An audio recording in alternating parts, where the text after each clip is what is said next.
بسم اللہ الرحمن الرحیم۔ السلام علیکم ناظرین، میں ہوں آپ کا ہوسٹ سعید احمد اور یہ میری پہلی ویڈیو ہے دا پاکستانی چینل کے لیے۔ امید ہے کہ آپ کو بہت پسند آئے گی۔ ناظرین، جیسا کہ کل سے میڈیا پہ ایک افواہ اڑ رہی ہے کہ اسرائیل کے ایک طیارے نے اسلام آباد میں لینڈنگ کی ہے اور 10 گھنٹے کے اسٹے کے بعد اس نے دوبارہ اڑان بھری ہے۔ اس کے لیے میں نے ایک تحقیقی رپورٹ بنائی ہے جو آپ کے پیش نظر ہے۔ ان خبروں کے آنے کے بعد میں نے اس طیارے کے بارے میں چھان بین شروع کی، جس سے معلوم ہوا کہ اس ساری گفتگو کے تانے بانے ایک اسرائیلی صحافی ایوی شراف کی اس ٹویٹ سے ملتے ہیں، جہاں انہوں نے جمعرات 25 اکتوبر کو صبح 10 بجے یہ ٹویٹ کی تھی۔ اس ٹویٹ پر معلومات کرنے پر یہ پتہ چلا کہ ایک طیارہ پاکستان آیا اور 10 گھنٹے کے بعد رڈار پر دوبارہ نمودار ہوا۔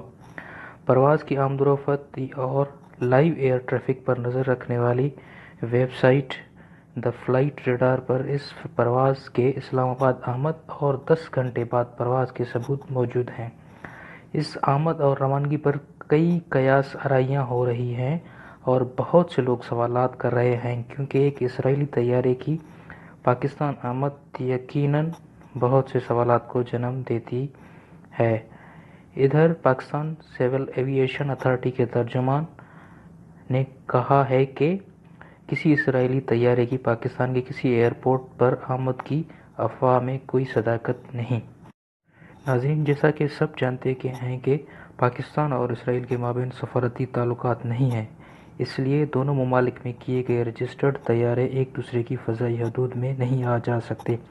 اگر ایک اسرائیلی رجسٹرڈ طیارے کو دہلی یا امرتسر جانا ہو تو اسے چینی یا پھر بحر عرب کی فضائی حدود سے ہوتے ہوئے پاکستانی حدود سے بچ کر جانا ہوگا، اور جس طیارے کے بارے میں بات کی جا رہی ہے وہ طیارہ کینیڈا کی طیارہ ساز کمپنی بمبارڈیر کا بنایا ہوا گلوبل ایکسپریس XRS طیارہ ہے۔ اس طیارے کا سیریل نمبر 9394 ہے۔ یہ 22 فروری 2017 سے خود مختار برطانوی ریاست آئل آف مین میں رجسٹرڈ ہے اور اس سے قبل اس طیارے کی رجسٹری کیمین جزائر میں تھی۔ آئل آف مین کی رجسٹری کے مطابق اس جہاں کی ملکیت ملٹی برڈ اوورسیز لمیٹڈ کے نام سے ہے، جس کا پتہ آف شور اکاؤنٹس کے حوالے سے شہرت رکھنے والے جزیرے برٹش ورجن آئی لینڈ کا ہے۔ اس پتے پر 38 کمپنیاں رجسٹرڈ ہیں، بالکل اسی طرح جیسے پاناما لیکس کی کمپنیاں رجسٹرڈ تھیں۔ اب یہ کہانی کافی دلچسپ ہے۔ اس طیارے کے آنے جانے کے بارے میں ٹویٹس اسرائیلی اخبار ہارٹس کے مدیر ایوی شراف نے کی تو یہ پہلا ذریعہ بنا۔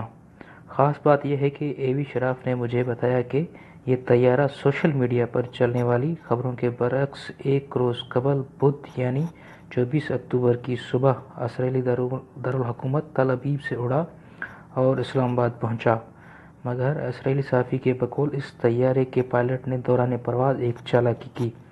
ان کے مطابق یہ طیارہ تل ابیب سے اڑ کر 5 منٹ کے لیے اردن کے دارالحکومت عمان کے کوئن عالیہ ہوائی اڈے پر اترا اور اترنے کے بعد اسی رن وے سے واپس پرواز کے لیے تیار ہوا۔ اس طرح یہ پرواز جو تل ابیب سے اسلام آباد کی روٹ پر جانے کے بجائے اس چھوٹی سی چالاکی کی مدد سے تل ابیب سے عمان کی پرواز بنی اور 5 منٹ کے اترنے اور واپس پرواز کرنے سے یہ پرواز عمان سے اسلام آباد کی فلائٹ بن گئی۔ اس طرح روٹ تبدیل کرنے سے پرواز کی مخصوص کوڈ بھی مختلف بن جاتے ہیں، جن سے یہ مختلف ایئر ٹریفک کے ٹاور سے